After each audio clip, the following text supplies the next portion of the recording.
selamat pagi para coaching sekalian. Mudah-mudahan kita dalam kondisi yang sehat, berbahagia ya. Kali ini saya akan sharing materi yang mungkin belum pernah saya sharingkan sebelumnya ya, yaitu tentang lingkungan hidup ya.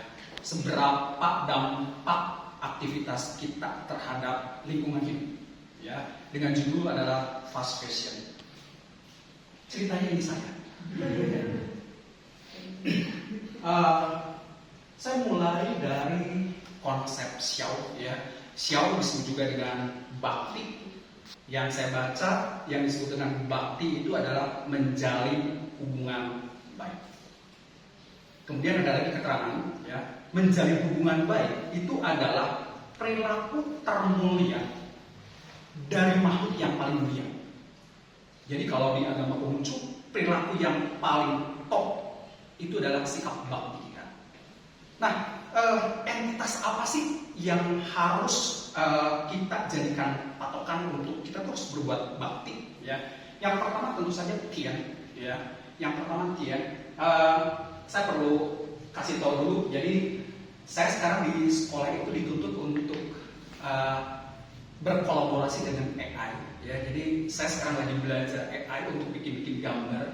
Nah, kalau saya ketikkan Tuhan, itu AI sebetulnya tidak akan keluar gambarnya. Ya, jadi ini sebetulnya saya cuma menambahkan supaya di sini supaya tidak kosong saja. Ya, jadi Tauchin jangan berpikiran kalau versinya Tuhan untuk AI itu adalah begini, bukan sih. Ya, karena AI tidak bisa mendeteksi kalau misalkan nulis Tian Tuhan itu nggak muncul ternyata ya. Saya pakai Big Image Creator ya. Nah, jadi kita berbakti itu terhadap siapa sih? Ya, tiga. Yang pertama adalah pada Tian. Tian adalah pencipta alam semesta ya, sebagai khalik semesta. Yang kita lakukan bakti terhadap Tian tentu saja Tauchin sudah tahu semua ya. Tiap hari kita sembahyang, pagi sore, kemudian Tungshu datang minggu, kemudian check up go, kemudian memperingati hari-hari besar. Nah, itu adalah salah satu bakti kita terhadap Tian. Kemudian yang kedua terhadap manusia juga Tauchin tentu saja sudah tahu ya, konsep lima hubungan kemasyarakatan ya. Nah, sekarang bagaimana dengan alam? Ya, alam yang merupakan sarana hidup kita. Jangan-jangan kita tuh tidak berbakti loh sama alam. Ya, aktivitas kita, perilaku kita itu jangan-jangan merusak alam. Kalau merusak alam itu berarti kita tidak berbakti. Ya, jadi jangan berpikir kalau orang Konghucu itu hanya berbakti kepada orang tua. Ternyata buang sampah juga itu adalah salah satu perilaku yang tidak berbakti.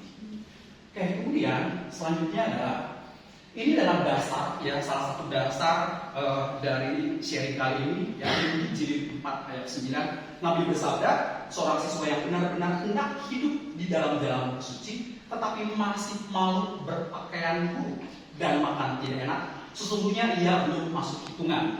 Jadi kenapa saya pilih ini? Ya memang ada hubungannya dengan fast fashion ya.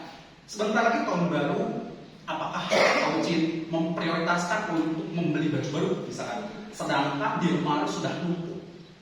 Jadi kalau misalkan kondisi seperti itu ya, itu berarti menurut Nabi ya kita belum termasuk hitungan untuk ada dalam jalan suci ya, karena baju kita udah banyak sebetulnya ya. Apakah kita malu untuk berpakaian yang biasa-biasa saja pada saat tahun baru? Kemudian selanjutnya sekarang karena ngomongin lingkungan ya, jadi saya akan bahas dulu seberapa tercemarnya sih lingkungan kita tuh ya. Seberapa tercemarnya kita mungkin nggak ngerasa sih sebetulnya ya. Cuman yang pasti 2023 kita pernah mendapatkan dampaknya, yaitu panas.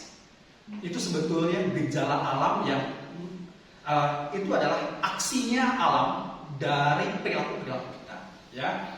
Nah, di sini saya akan cerita, ini adalah bangkai paus sperma ya. Jadi di tahun 2018 ada kejadian di pantai Wakatobi itu terdapat bangkai paus sperma. Kemudian penduduk setempat itu membedah perut si bangkai itu, dan yang terjadi adalah sampahnya itu hampir 6 kilo. Dan sampahnya adalah sampah plastik. Sampahnya adalah sampah plastik. Jadi 6 kilo plastik seperti apa sih? Ya, 6 kilo plastik itu seperti apa? Ini kalau kosong, ya, ini 15 gram. 14 gram sih sebetulnya ya. Ini adalah 15 gram. Jadi kalau misalkan 6 kilo itu berarti ada 400-nya ini. Banyak banget. Kalau manusia ada plastik satu aja di sini mati. Apalagi 400. Ya. Nah, di sini juga disebutkan Indonesia itu ya, Indonesia penghasil sampah plastik terbesar kedua di dunia setelah China. Ya, jadi sampah plastik di Indonesia ternyata banyak. Ya, saya cerita ini di Budi saya ngomong begitu dengan polosnya, Pak jauh itu tuh di laut Sulawesi, tidak berdampak buat kita. Saya kasih slide. Kemudian saya kasih slide ini. Ya, benar nggak sih sebetulnya plastik itu belum terdampak ke kita? Ini artikel terbaru 2024. Ya, jadi kalau misalkan kita biasa mengkonsumsi daging babi, daging ayam, daging sapi, tahu, tempe, ya, 90%-nya itu sudah tercemar mikroplastik. Sudah tercemar mikroplastik. Itu berarti ya sampah plastik itu udah di kita loh, udah nempel di kita sebetulnya, ya. Cuma kita nggak sadar aja sih sebetulnya.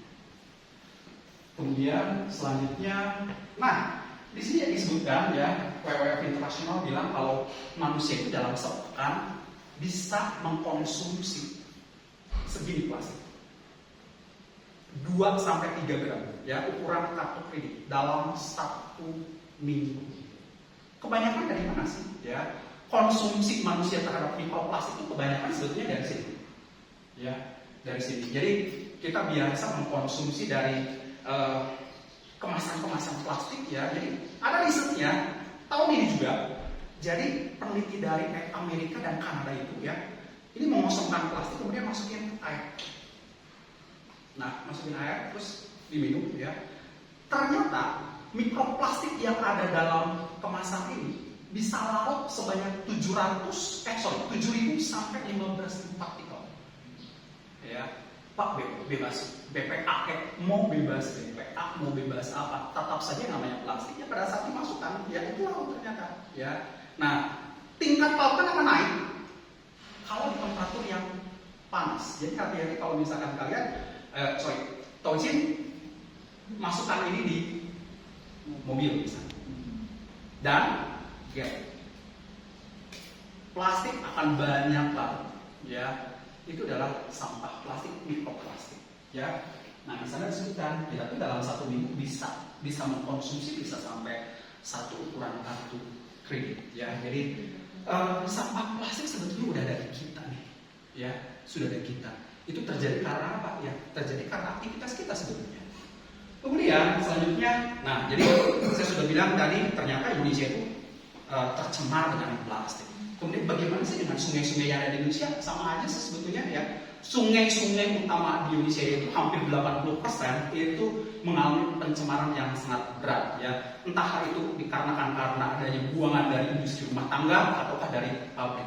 Dampaknya adalah apa? Tojin tentu saja tahu ya. Ini dampaknya seringkali ada di berita, saya cuma ngasih satu saja ini. Jadi tahun 2017 itu di Jambi ada anak-anak yang menderita penyakit kulit sampai bernanah. Itu terjadi karena mereka terkontaminasi dari sungai Batanghari. Oke, kemudian selanjutnya jadi Indonesia sudah tercemar plastik, kemudian sungai-sungai kita juga sudah tercemar. Dampaknya adalah salah satunya ini. Bagaimana dengan udara kita? Ya, Tojin bisa jauh sebetulnya ya. Untuk udara kita, warga kota Indonesia hidup dengan polusi udara. Dampaknya apa sih? Dampaknya adalah polusi udara pangkas usia penduduk Indonesia hingga 5 tahun. Ya, jadi sebetulnya kita hidup di Indonesia itu atau kita hidup di alam ini itu ya, kita sebetulnya tidak berbakti kok sama alam sebetulnya ya. Karena apa? Ya karena alam itu rusak. Dan yang merusak alam ini itu tentu saja bukan tumbuhan, bukan hewan, tapi kita dan aktivitas kita. Ya. Nah, kemudian selanjutnya adalah ada satu industri industri. Ya, ada satu industri yang satu mencemari kita dengan plastik. Yang kedua, industri itu tuh membuat sungai menjadi sangat tercemar. Dan yang ketiga adalah industri itu membuat udara menjadi polusi. Industri itu adalah industri fast fashion. Ya, industri itu adalah industri fast fashion. Jadi anak SMA sudah tahu sih fast fashion itu ya, dan mereka menggunakan. Makanya saya ini share di anak-anak ya.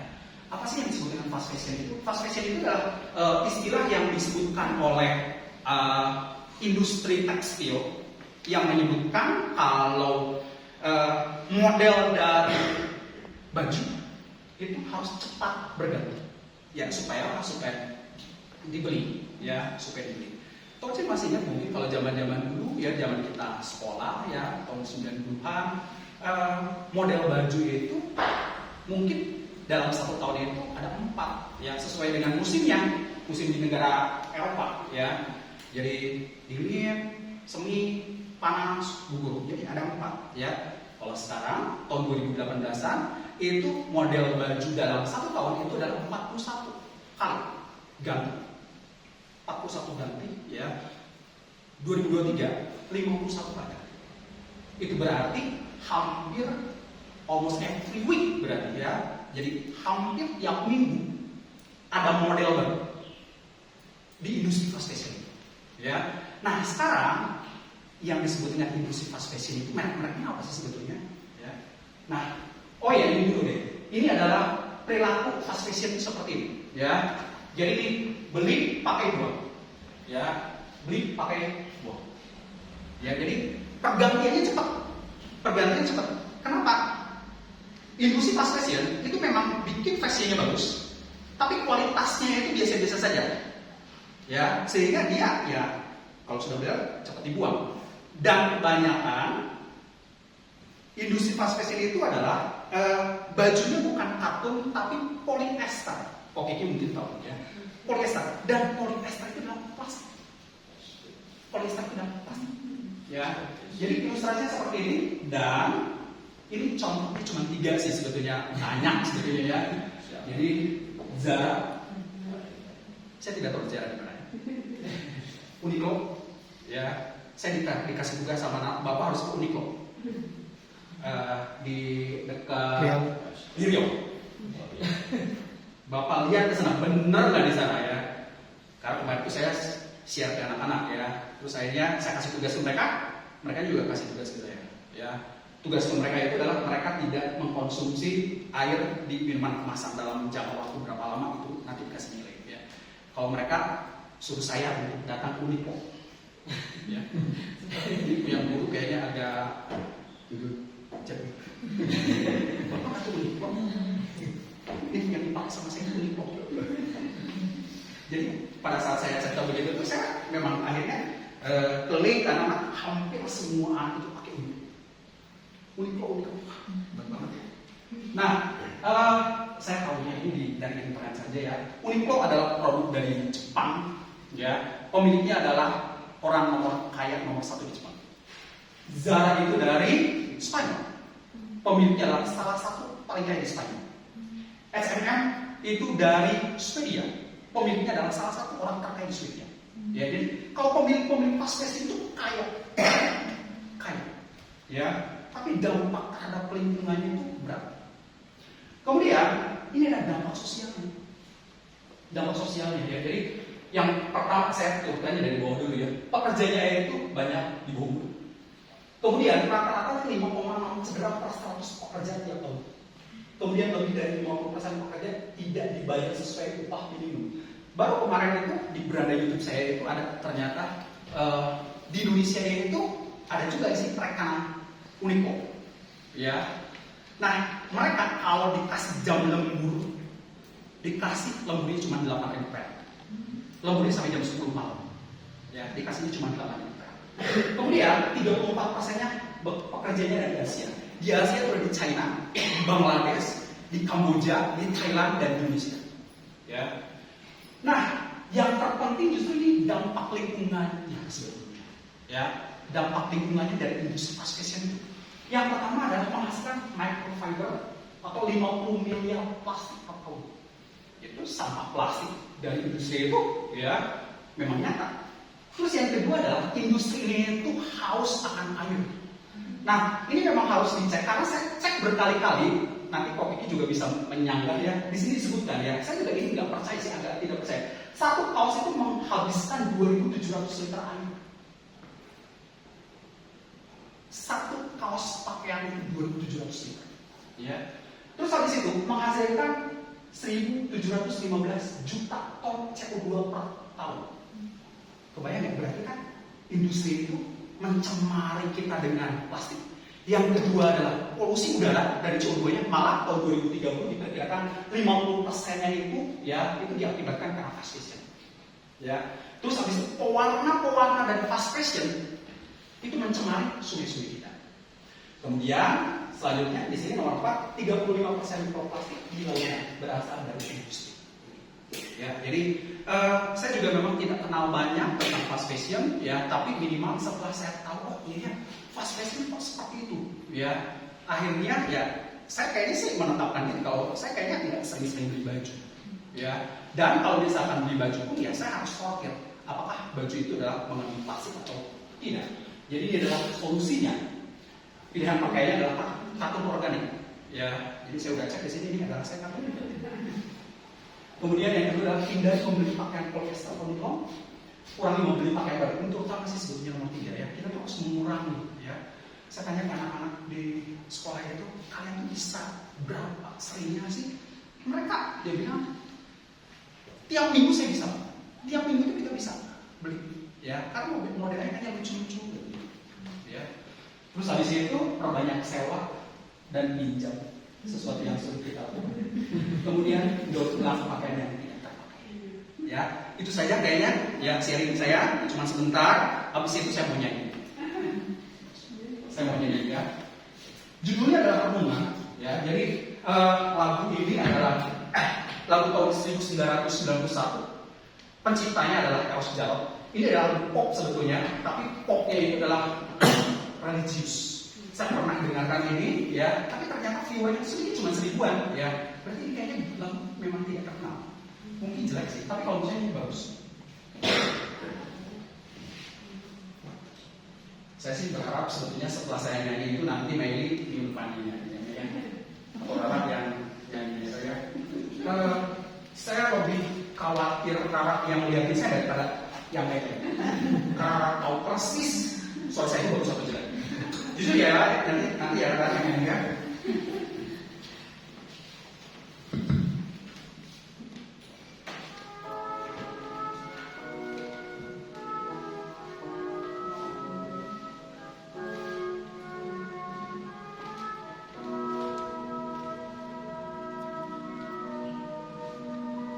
Di kesunyianku merenung, guru bersimpu berawan malam, terpejam mata tanpa bersuara, menghayati getaran jiwa.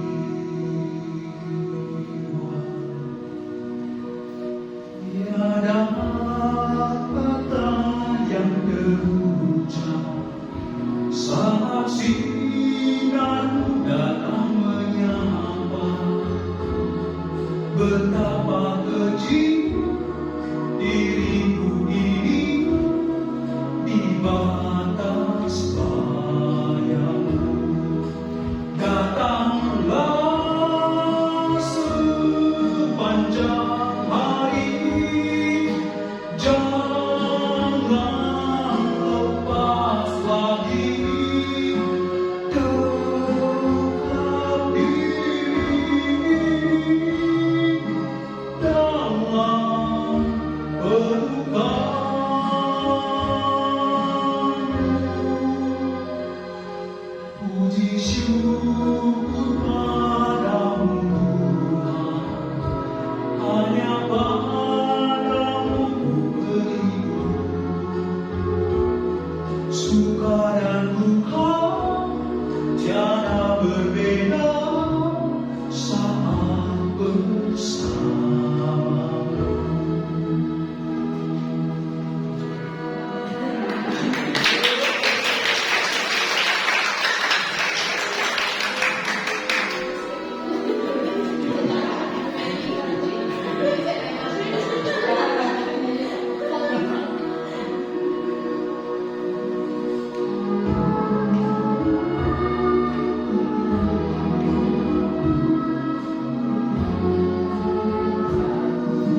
Datanglah sepanjang hari, jangan lepas lagi dekat diri dalam pelukanmu.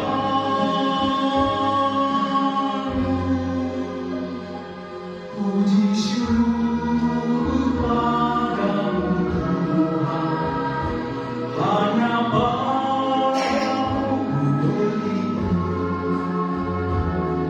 Suka dan duka tiada berbeda saat bersama. Bimbinglah selalu diriku ini di jalanmu Tuhan.